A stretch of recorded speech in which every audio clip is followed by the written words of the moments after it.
ይህን ድንቅ የፓስተር ዳንኤልን ምስክርነት አብረን እንስማ። የ15 ዓመት ልጅ ነበርኩኝ። ድንገት ለመንፈሳዊ ነገር መንፈስ ቅዱስ በልቤ ውስጥ ስሜት አሳደረብኝ። ስለዚህ ወደ ኦርቶዶክስ ቤተክርስቲያን ይሄድኩ የእግዚአብሔርን ቃል ስሰማ ወንጌሎች ወደቁ እየፈለኩኝ ማንበብ ጀመርኩ። በማነብበት ጊዜ ጌታ ኢየሱስ የሚያደርጋቸውን ድንቅና ተአምራቶች ስመለከትና ሳይ አንድ ጥያቄ ጠየቁ። ዛሬ ካህናት ለምን በኢየሱስ ስም አጋንንትን አያስወጡ? ለምን ዛሬ ካህናት ሙታንን አያስነሱ? ለምን ዛሬ የእግዚአብሔር ድንቅና ተአምራቶች አይደረጉም የሚለውን ጥያቄ ጠየቁ። ወደ ጌታም የመጣሁበት ምክንያት አንድ በጣም አብሮኝ ያደገ ጓደኛዬ እየሄደ የእግዚአብሔርን ቃል የእግዚአብሔር ቃል የሚሰማበት ቦታ እየሄደ የእግዚአብሔርን ቃል ይሰማ ነበር። ሕይወቱን ለኢየሱስ ክርስቶስ ሰጥቶ ተለውጦ ነበር። ያ ወንድሜ እየመጣ መንፈሳዊ ዝንባሌ ስላደረብኝ ስለ ጌታ ኢየሱስ ክርስቶስ ሲነግረኝ ነበር። ግን አንድ ቀን የማልቀበለውን ነገር ስለነገረኝ በዛን ጊዜ በጣም ተበሳጨሁና ሁለተኛ ምንም ነገር እንዳትነግረኝ አልኩት። አንድ ቀን ግን መጣና እውር ሲበራ አየሁ አለኝ። የት ነው ያየኸው አልኩት። ጸሎት ቤት ሄጄ እጃቸውን ጭነው በኢየሱስ ክርስቶስ ስም ብለው ሲጸልዩለት የእውሩ አይኖች ሲበሩ አየሁ አለኝ። መስቀልም የለም አልኩት። መስቀል አልያዙም እነዚህ ሰዎች። ጠበልም የለም፣ ጠበልም አልረጩበትም። በናዝሬቱ በኢየሱስ ክርስቶስ ስም ብለው ሲጸልዩለት አይኑ በራ አለ። ይሄ ነገር እውነት ከሆነ እኔ ስጠይቀው የነበረው ነገር ነውና እባክህ ይዘኸኝ ሂድና ይሄን ተአምር ልይ አልኩት። በሄድኩ ጊዜ ጌታን የምትቀበሉ ሲባል ጌታን ተቀበልኩኝ። እግዚአብሔርም ሲፈውስ አየሁ። ይሄ አርዕስት ተሰጥቶኝ በዚህ አርዕስት ላይ እንድናገር ሲጠይቁኝ ይሄ ሁሉ የጥንቱ ታሪክ ትዝ ስላለኝ ነው። በኋላም ደግሞ ጌታ ለአገልግሎቱ ስለጠራኝ በጠራኝ ጊዜ የሃይ ስኩል ተማሪ ነበርኩና በልቤ ውስጥ ለእግዚአብሔር ኃይል ለእግዚአብሔር ክንድ መነሳት በጣም የሚቃጠል ነገር ጀመረ። አባቶቻችን የነገሩን ድንቅና ተአምራቱ ወዴት አለ የሚለው ቃል በሕይወቴ ውስጥ እየጠነከረ ሄደና መጨረሻ ላይ በሕይወትና በሞት መካከል እንዳለ ሰው ሆኜ እንደ እብድ ሰው ሆኜ ጠዋት ማታ ስራዬ ማልቀስ ሆነ። ምግብ መመገብ አቃተኝ። ትምህርቴን በደንብ አልማርም። የሃይ ስኩል ዲፕሎማዬን ብታዩት የሚያሳዝን ግሬድ ነው ያለኝ እኔ። በሽተኛ እንደው ቤተ ክርስቲያን ውስጥ አለቅሳለሁ። በጣም በሽተኞች ያሳዝኑኛል። መንገድ ላይ ሲሄድ ሳያቸው ያስለቅሱኛል። እግዚአብሔር ሆይ ምንድነው ከኔ የምትፈልገው አልኩት።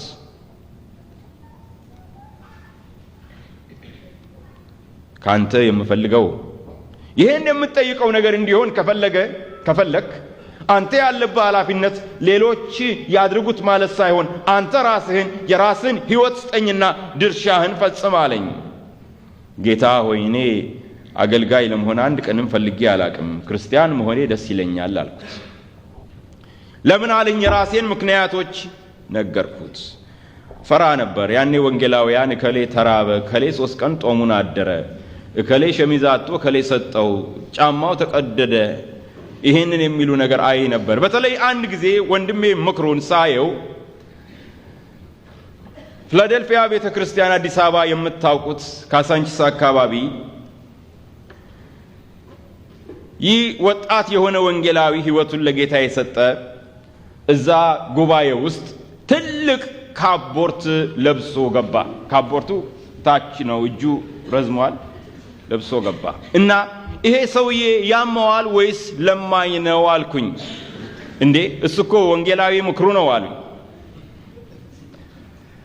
ይህ ሲደንቀኝ በዛው ልብሱ ላይ እጁን ዘረጋና እግዚአብሔር እንዲህ ይላል ሲል መልአክ ይመስል ነበር።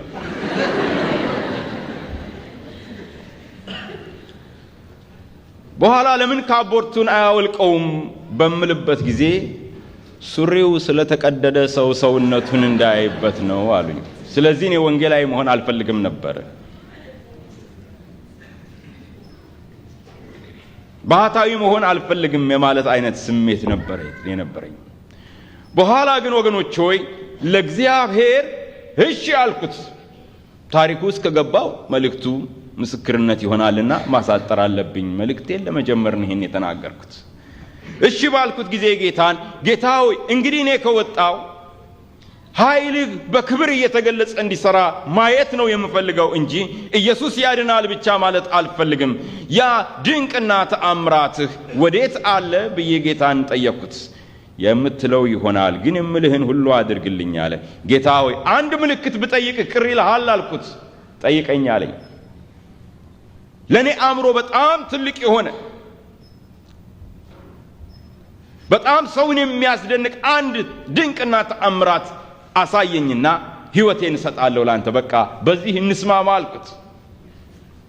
ምልክትን ጠየቅኩት። እኔ ከዛ በፊትም ቢሆን ገና ድሮ ትምህርቱን ትቼዋለሁኝ። ስራዬ የጸሎት ቤት ማካሄድ ነበር እና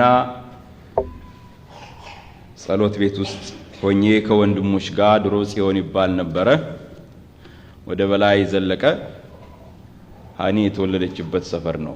ጸሎት ቤቱ እዛው አካባቢ ነበር፣ ግን ያኔ እዛ መወለዷን አላውቅም በነገራችሁ ላይ። እና እዛው አካባቢ ጸሎት ቤት ተከራይተን የእግዚአብሔርን ቃል ስንናገር በጸሎት ጊዜ አንድ ሽባ የሆኑ የ58 ዓመት አሮጊት ተሸክመው እንደገና እብድ የሆኑ ይዘው ገቡ። እብድ ናቸው። ሴትየዋ በራሳቸው መጸዳዳት አይችሉም። ሰው ነው የሚያጎርሳቸው። መጡ። ከየት መጣችሁ? ከመርካቶ አካባቢ መጣን። ምን ፍለጋ መጣችሁ? እዚህ ስፍራ ሰው ይድናል ስላሉን ይዘናቸው መጣን። ሴትየዋ ኦሮምኛ ነው የሚናገሩት፣ አማርኛ መናገር ስለማይችሉ በአስተርጓሚ የእግዚአብሔርን ቃል ነገርኳቸው። ጸለይኩላቸው። ወደ ቤታቸው ሄዱ። ማታ ተንበርክኬ ስጸልይ ያንኑ ጥያቄ ጌታ ሆይ እንግዲህ የምልክቱን ነገር እንዴት ነው የምታረገው ስለው ያቺ ዛሬ የመጣችውን አሮጊት ሴት ምልክት አድርጌ ሰጥቻለሁ አለ። እንዴ ጌታ ሆይ እኛ ሴት እኮ ሽባ ናቸው፣ ለ15 ዓመት መሄድ አይችሉም፣ በዚህ ላይ አእምሯቸው የተነካ እብድ ናቸው አልኩት። የጠየከኝ ይሄን አልነበረም አለኝ።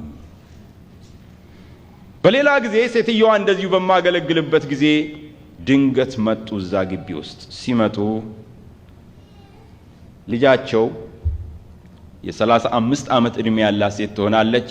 እጇን ዘርግታ በሰፊው እልል እያለች ሰው ሁሉ ተከትሏቸው እሳቸው አንዲት እንጨት ይዘው በዛ እንጨት እየተደገፉ መጡ።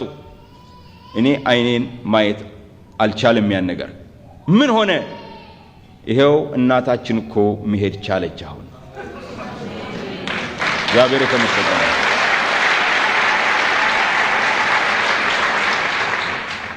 ከዛ ከተጸለየላት ቀን ጀምሮ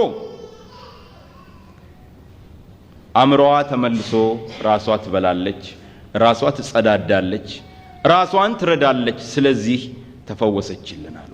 እንደገና ስጸልይ ጌታ መንፈስ ቅዱስ ፈውሴ አላለቀምና አሁንም ጸልይ አለኝ። ጸለይኩ። እኛ ሴት ሁለተኛ ግን ሲመጡ ነገር ላሳጥርላችሁ ጤነኛ ሙሉ ሴት ናቸው። ጌታ የተመሰገነ ይሁን። አሜን። ከዛ ጊዜ ጀምሮ ጌታዬ አገለግለዋለሁ። እግዚአብሔር ይመስገን አገለግለዋለሁ። ወገኖቼ በማገለግልበትም ጊዜ ሁሉ አምላኬ ነፍስንም መንፈስንም ስጋንም የሚፈውስ አምላክ ስለሆነ ነው። ጌታ ይመስገን። ዛሬ በእውነት ፈውስ አለን ብለን ስንጠይቅ መልሳችን አዎ ነው በቀላሉ። ምክንያቱም አምላካችን ጌታችን ዛሬም አልተለወጠም። ኢየሱስ ክርስቶስ ትላንትናም ዛሬም እስከ ለዘላለሙ ያው ነው። እግዚአብሔር የተመሰገነ ይሁን።